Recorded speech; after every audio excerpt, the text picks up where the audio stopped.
Alhamdulillahi Rabbil Alamin.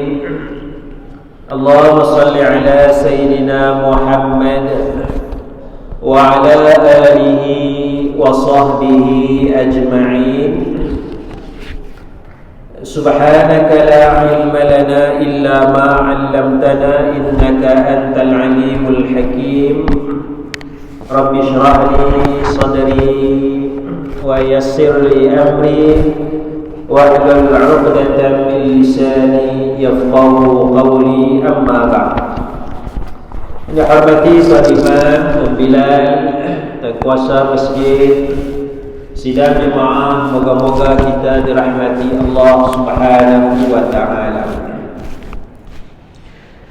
Baik, pagi ini bicara kita berkenaan dengan beberapa fahaman yang salah. Beberapa fahaman yang salah, dan 2-3 bulan sudah saya dah tunjukkan buku ni kan. Kalau yang ada buku ni, kita nak tengok beberapa fahaman yang salah, iaitulah berkenaan dengan fahaman liberal. Ya, fahaman liberal. Tapi pagi ni saya nak langkau sikit dulu, iaitu nak masuk membicarakan satu ajaran pada halaman 3 dan juga halaman 4. Halaman 3 dan halaman 4 iaitulah bagaimana satu ajaran yang mentafsirkan satu ayat di dalam Al-Quran sehingga membawa kepada keyakinan bahawa Muhammad adalah Allah. Muhammad adalah Allah.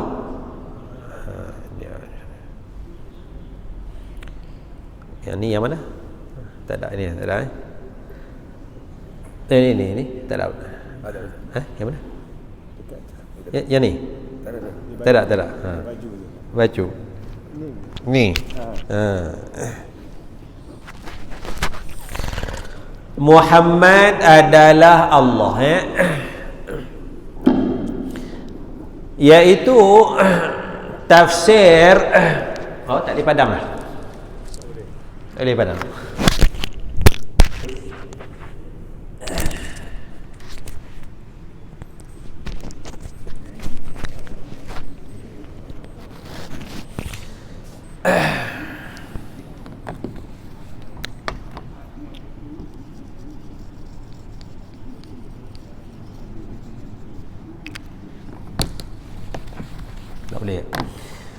Iaitu tafsir Qul huwallahu ahad. Qul huwallahu ahad. Qul huwallahu ahad. Tafsir ayat Qul huwallahu ahad.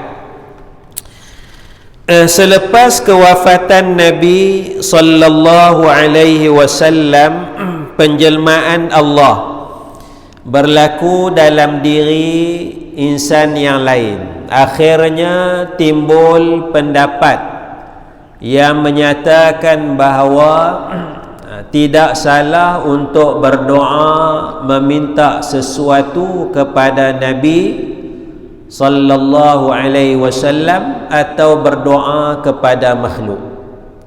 Hakikatnya Allah Azza wa Jalla berada di dalam diri seseorang.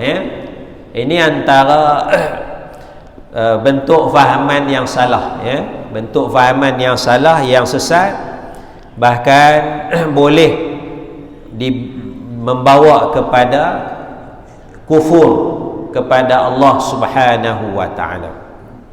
Baik tuan-tuan, macam mana tafsir dia? Tafsir dia ialah, Qul ni makna apa? Qul makna apa? Apa dia? Apa dia? Katakan. Katakan. Qul makna katakan. Huwa dia. Dia. Allah is Allah. Ahad Esa. Baik, katakan dia adalah Allah yang Esa. Baik, bila mana qul, katakan, siapakah yang disuruh berkata ni? Siapakah yang disuruh berkata ni? Ayat ni diwahyukan kepada siapa? Nabi. Ayat ni diwahyukan kepada Nabi Muhammad sallallahu alaihi wasallam. Jadi qul, katakanlah wahai Muhammad. Wahai Nabi Muhammad, katakan. Kalau kita pula baca ayat ni, qul, katakanlah, kita lah kita. Kata saya lah saya. Katakanlah, bolehlah nama saya. Sebab saya yang baca. Qul, katakan. Baik, kita ambil yang asal dulu, Muhammad. Katakanlah wahai Muhammad, dia adalah Allah yang Esa. Baik, tafsiran yang benar, dia ni, masalah dia ni nak kembali kepada siapa? Tafsiran yang benar, dia ni kembali kepada Tuhan yang dinyatakan di dalam hadis Nabi sallallahu alaihi wasallam, bila mana orang Arab tanya Nabi, sif lana rabbaka, wahai Muhammad, ceritakan kepada kami Tuhan kamu. Jadi orang Arab tanya Nabi tentang Allah Subhanahu wa ta'ala, macam mana Allah tu. Jadi ayat ni, surah ni diwahyukan sebagai menjawab soalan mereka. Mereka nak tahu tentang Rabb, tentang Allah, tentang Tuhan. Jadi katakanlah wahai Muhammad, dia iaitu Tuhan yang kamu tanya-tanya tu adalah Allah yang Esa. Clear? Clear. Tetapi kita nak tengok fahaman yang sesat. Fahaman yang sesat dia tafsirkan. Yang saya tulis muka surat 3 ni yang sesat ni. Tak gitu tuan-tuan apa edarkan pula iaitu cara tafsiran dia, katakanlah wahai Nabi, wahai Muhammad, bahawa dia, yakni Muhammad, adalah Allah yang Esa. Dia tak patah balik kata ganti nama ni kepada Tuhan yang dibicarakan dalam riwayat hadis. Dia patah balik Muhammad ni, dia ni kepada perkataan sebelum yang terdekat. Perkataan sebelum terdekat iaitulah Nabi Muhammad sallallahu alaihi wasallam. Karena kaedah bahasa dia kata ganti nama tu patah balik kepada perkataan sebelum yang terdekat. Dia tak boleh cari jauh sangat, dia mesti cari yang terdekat. Jadi bila patah balik kepada Muhammad, katakanlah wahai Muhammad, dia iaitu Muhammad adalah Allah yang Esa. Jadi timbullah barangkali ajaran yang menyatakan bahawa Muhammad adalah Allah. Jadi nak kata sesat ke? Sesat ke tidak? Sesat ke tidak? Dia tidak sesat, biasa-biasa, tapi dia sesat kafir. Dia bukan sesat sesat apa ni, bukan sesat ni lah. Kalau tengok fatwa, kalau tengok fatwa ni, ajaran ni dihukum sesat, ajaran tu dia sesat tu sesat beriman tu. Kebanyakan sesat yang dalam fatwa sesat beriman. Sesat beriman. Katalah ajaran tu kata pemimpin ajaran kata kalau nak bayar zakat, jangan bayar zakat kepada pejabat zakat, bayar kepada dia. Ya. Zakat pula jangan bayar 2.5% setahun, bayar 25% kepada dia. Sesat ke tak sesat? Sesat. Tapi beriman tak? Beriman. Cuma dia salah guna. Dia tak bagi bayar zakat kepada pejabat zakat, ya, pusat pengurutan zakat, dia suruh bayar kepada dia. Bayar pula bukan 2.5%, 25%. Ada ajaran macam tu. Ya, ada ajaran macam tu. Di Kuala Lumpur juga ajaran tu. Ya. Baik. Yang tu kalau tengok fatwa, kalau adalah fatwa ajaran yang seumpama macam tu, dia sesat tapi dia tak kafir. Tapi bila tafsir macam ni, akhirnya jadilah Muhammad adalah Allah. Muhammad adalah Allah. Jadi bila kita i'tiqad tu berdasarkan tafsiran ni, Muhammad adalah Allah, maknanya kita telah termasuk dalam ayat Quran, laqad kafara, telah kafirlah, allazina qalu, orang yang berkata, innallaha, sesungguhnya Allah ialah Isa al-Masih. Laqad kafara, telah kafir. Laqad, telah, kafara, kafir. Siapa yang telah kafir?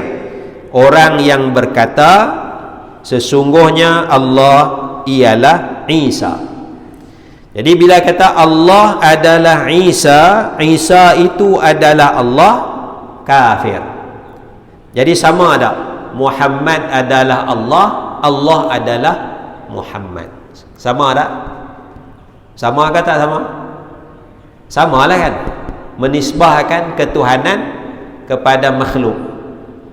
Ya, menisbahkan ketuhanan kepada makhluk. Jadi Nabi Isa ni makhluk, tiba-tiba disifatkan ketuhanan Allah kepada Nabi Isa alaihi salam. Jadi dengan nas Al-Quran, Allah menyatakan laqad kafara, telah kafir. Jadi bila kita tafsir, dia tu kembali kepada Muhammad, jadi akhirnya i'tiqad Muhammad adalah Allah, masuk bawah ayat ni, laqad kafara.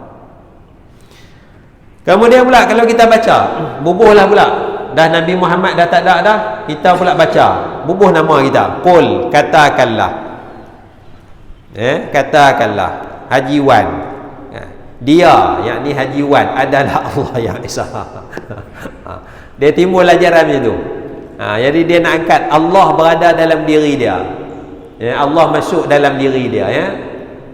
Jadi dia akan, dia ada ajaran yang sebegitu, jadi terjemahan muka surat 3 tu, itu terjemahan sesat tu. Terjemahan sesat, itu saya terjemah, katakan wahai Nabi bahawa dia, iaitu Nabi, ialah Allah yang Maha Esa. Jadi lafaz huwa dalam nas Al-Quran ini merujuk kepada Nabi Muhammad sallallahu alaihi wasallam. Ini cara sesat, cara faham sesat, itu dapat difahami bahawa kata ganti nama hendaklah kembali kepada lafaz sebelumnya. Itu yang terdekat. Lafaz sebelumnya ialah lafaz yang ditujukan kepada Nabi Muhammad sallallahu alaihi wasallam. Jadi kita nak tolak fahaman ni, oleh itu tafsiran sebegini wajib ditolak atau perlu ditolak. Tafsiran ini merosakkan asal surah Al-Ikhlas diwahyukan, bahkan ia merosakkan akidah. Tafsiran ini merosakkan surah Al-Ikhlas. Asalnya nak cerita tentang Allah, tentang tauhid, kerana itu perkara paling asas, perkara paling basic dalam kehidupan kita, mentauhidkan Allah Subhanahu wa ta'ala. Jadi merosakkan akidah. Kerana kita i'tiqad, kita ada dalam fikiran kita bahawa Nabi Muhammad sallallahu alaihi wasallam adalah Allah. Baik, kalau kita terima pahaman ni, tafsiran sesat ni, kita juga terpaksa menerima 2-3 ayat lagi yang bentuk ayat dia sama macam qul huwallahu ahad. Macam qul huwallahu ahad. Misalnya dalam surah Al-Mulk, 2 ayat, 3 ayat dalam surah Al-Mulk. Ayat berapa ni? Ayat 23. Ayat 23. Qul, dia huwa ya. Qul huwa alladhi ansha'akum wa ja'ala lakumus sam'a wal absara wal afidah. Qul makna apa? Katakan, huwa, dia, allazi, yang menciptakan kamu, cipta kamu. Jadi tafsiran benar, katakanlah wahai Nabi, dia, yakni Allah yang menciptakan kamu. Betul? Tapi ikut cara kaedah sesat ni, katakanlah wahai Nabi Muhammad, dia ni siapa? Sesat, yang sesat. Nabi Muhammad. Katakanlah wahai Nabi Muhammad, dia, yakni Nabi Muhammad yang menciptakan kamu. Dia patah balik. Dia akan patah balik. Huwa ni patah balik kepada Nabi Muhammad sallallahu alaihi wasallam. Jadi Muhammad lah yang menciptakan kita, bukan Allah subhanahu wa ta'ala. Baik, itu ayat 23. Ayat 24, qul huwallazi zara'akum fil ardi wa ilaihi tuhsyarun. Qul huwallazi zara'akum, sama juga, qul huwa. Qul huwallazi, allazi dah kan?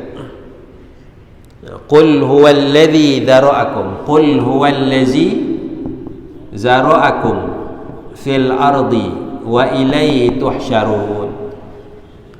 Qul, katakanlah wahai Nabi Muhammad, dia, yakni Nabi Muhammad yang membiakkan kamu,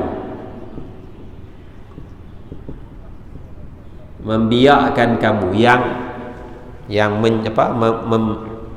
menjadikan kamulah bertebaran di muka bumi ini. Bukan Allah yang menjadikan kita bertebaran, tetapi Nabi Muhammad SAW. Sesat ke tak sesat? Nak kena ulang sesat tak ni? Tak lagi salah dengar lagi. Kan? Salah dengar ya? Oh, kan? Ini bentuk tafsiran ya. Bentuk tafsiran ya, yang kita bimbang. Kemudian satu lagi ayat, qul huwar rahman. Qul huwar rahman, ayat berapa tu? 29 ya? Surah Al-Mulk. Qul huwar rahman amanna bihi wa alaihi tawakkalna fasata'lamuna man huwa fi dhalalin mubin. Qul huwa, katakanlah wahai Muhammad, dia, yakni Muhammad adalah Ar-Rahman. Muhammad tu adalah tu Allah. Ar-Rahman tu Allah lah. Kalau kita pegang kepada bentuk tafsiran yang sesat ya. Jadi tuan-tuan, keyakinan ini adalah kufur. Kalau kita tafsir macam tu, kufur, kerana keyakinan ini menjadikan Nabi Muhammad sallallahu alaihi wasallam sebagai Tuhan. Ya. Kufur kepada Allah subhanahu wa ta'ala.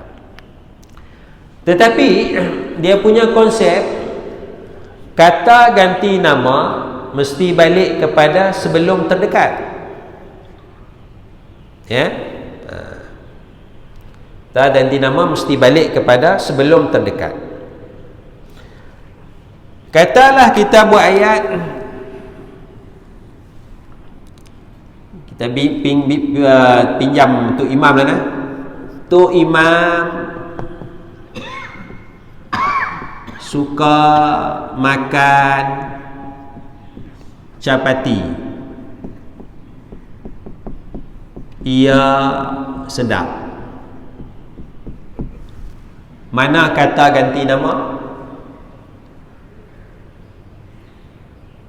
Mana kata ganti nama? Apa dah? Ia kembali kepada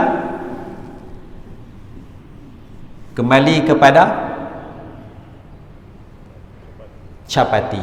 Dia kembali kepada capati. Sebab kaedah dia kembali kepada sebelum terdekat. Dia tak boleh balik pada Tok Imam. Tok Imam suka makan capati, ia sedap. Oh, Tok Imam tu sedap. Tak boleh. Jadi betul lah kaedah sesat ni kata ganti nama mesti balik kepada sebelum terdekat. Jadi macam mana kita nak batalkan hujah dia? Macam mana kita nak batalkan hujah? Kita mesti kembali kepada sebelum terdekat. Baik, kita buat ayat lain pula. Tu imam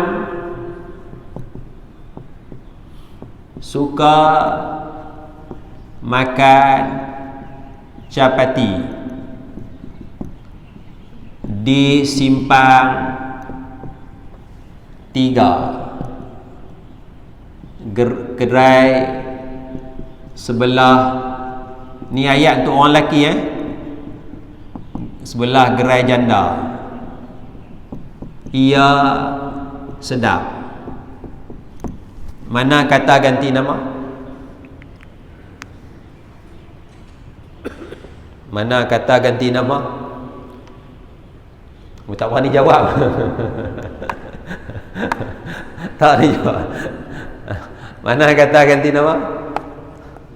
Ia juga. Ia juga. Ia ni kembali pada mana? Ikut kaedah ni.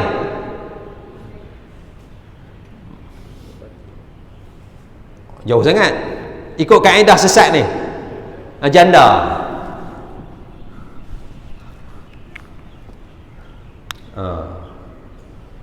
Jadi betul ke?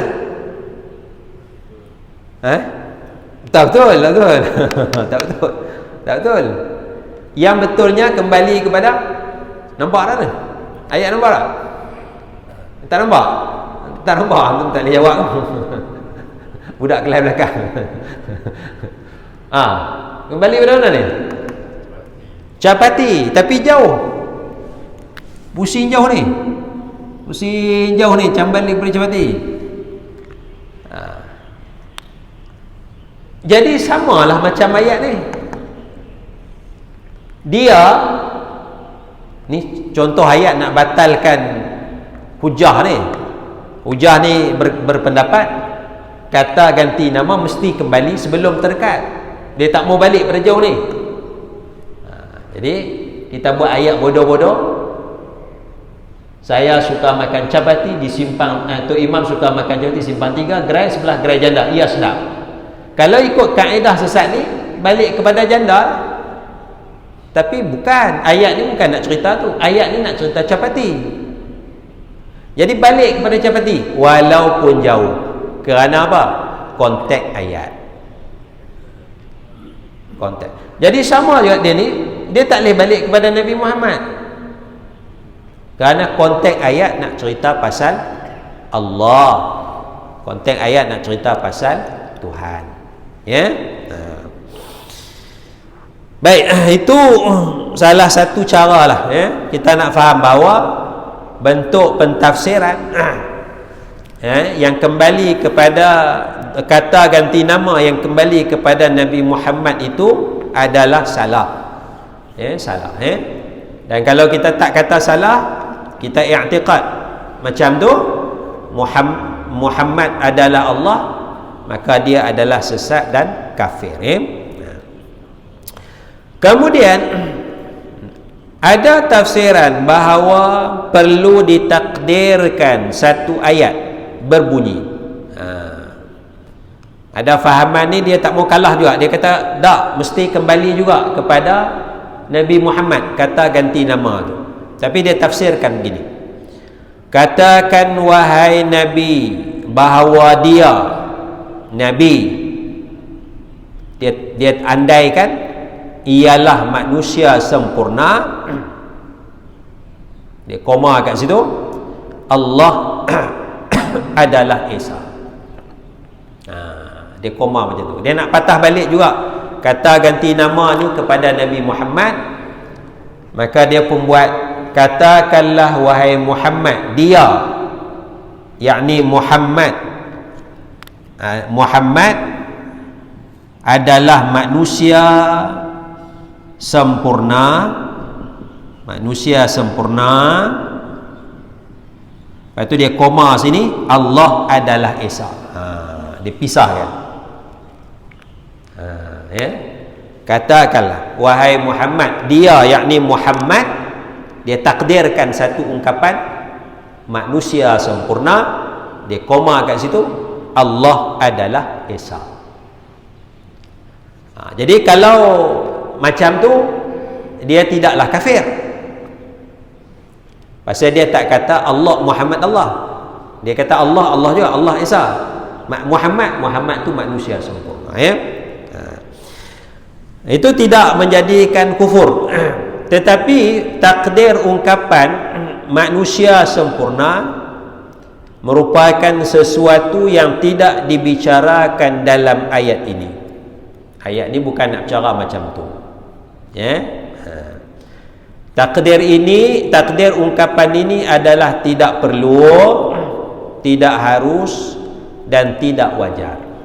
Tak perlu takdir manusia sempurna tu. Kerana apa? Kerana ayat ni bukan nak bicara tentang Nabi Muhammad sallallahu alaihi wasallam. Kalau takdir macam tu, yang ni pun kena takdir juga ni. Katakanlah wahai Muhammad, dia yakni Muhammad manusia sempurna. Lepas tu yang confused, tak ada Allah kat sini,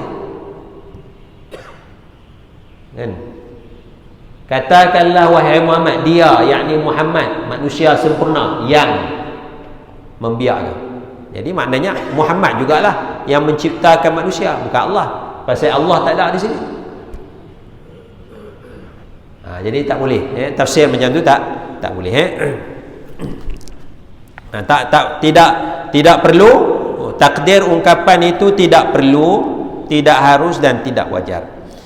Ini kerana Nabi Muhammad sallallahu alaihi wasallam ialah manusia yang memang sempurna. Berbagai nas Quran menyatakan kemuliaan Nabi Muhammad sallallahu alaihi wasallam, namun tidak seharusnya ditafsirkan surah Al-Ikhlas sebegitu rupa. Nabi Muhammad itu sempurna. Bahkan manusia itu adalah sempurna. Laqad khalaqnal insana fi ahsani taqwim. Sesungguhnya Allah telah menciptakan manusia dalam sebaik-baik kejadian. Jadi kita ni sempurna dah. Kita ni dah sempurna, dah elok dah. Apatah lagi Nabi Muhammad sallallahu alaihi wasallam, manusia, dan dia nabi kekasih Allah, maka lagi sempurnalah Nabi Muhammad sallallahu alaihi wasallam. Tapi manusia secara umumnya adalah ahsani taqwim, seelok-elok kejadian. Sempurnalah kita ni, dengan nas daripada Al-Quranul Karim. Jadi sini kita nak faham salah satu contoh ajaran yang wajib kita waspada, ialah dua lah. Satu yang kata Muhammad adalah Allah. Muhammad adalah Allah, satu, ini sesat dan kafir. Yang keduanya yang mentafsirkan kata ganti nama dia dalam surah Qul huwallahu ahad tu, huwa tu kembali kepada Nabi Muhammad. Ini juga perlu kita jaga-jaga, kerana dia merosakkan surah Qul huwallahu ahad dan dia boleh menimbulkan keyakinan bahawa Nabi Muhammad juga adalah Allah. Yang ni ajaran ni baru sikit lah, ya, baru sikit. Yang ni mungkin orang tak berapa semayang, ya, yang tak datang masjid, yang tak semayang ni. Yang tafsir macam tu, qul wallah tu, yang tafsir salah tu, itu orang semayang. Orang semayang, orang pakai jubah, pakai kepiah, pakai serban. Tapi dia tafsir, dia rasa sayang sangat kepada Nabi Muhammad. Barangkali dia rasa Nabi Muhammad tu terlalu mulia sehingga dia mentafsirkan sebegitu rupa, ya. Jadi niat dia tu nampak elok lah, dan dia pun nampak orang baik lah, ya? Pakai jubah, pakai kepiah dan sebagainya. Tetapi salah tetap salah, kerana kita ada dasar akidah kita, ya? Kita ada dasar akidah kita. Dia bukan masalah semayang subuh baca doa kunut, tak baca doa kunut ni, itu small matter je, kecil tu. Nak doa kunut tak apa, tak mau doa kunut tak apa, yang tu kita tak kacau tu. Tapi bila yang ni, ini satu perkara yang merosakkan iman kita. Maknanya dia di antara iman dengan kafir, dia ada antara iman dengan kafir. Jadi kita jagalah diri kita, ahli keluarga kita, anak-anak cucu kita daripada fahaman i'tiqad macam ni, ataupun ikut fahaman yang mentafsirkan huwa, kata ganti nama dalam qul wallahu ahad tu, kembali kepada Nabi Muhammad sallallahu alaihi wasallam, ya. Itulah yang saya nak sebutkan pagi ini supaya kita waspada. Untuk yang lebih lanjut, tuan-tuan boleh baca muka surat 3, muka surat 4 dan muka surat 5. Muka surat 3, muka surat 4, muka surat 5 untuk faham perbincangan lebih lanjut ini. Wallahu a'la wa a'lamu bis-shawab. Kita berhenti setakat ni dulu. Subhanakallahumma bihamdik, asyhadu an la ilaha illa anta, astaghfiruka wa atubu ilaik. Assalamualaikum warahmatullahi wabarakatuh. La ilaha illallah Muhammadur Rasulullah sallallahu alaihi wasallam. La ilaha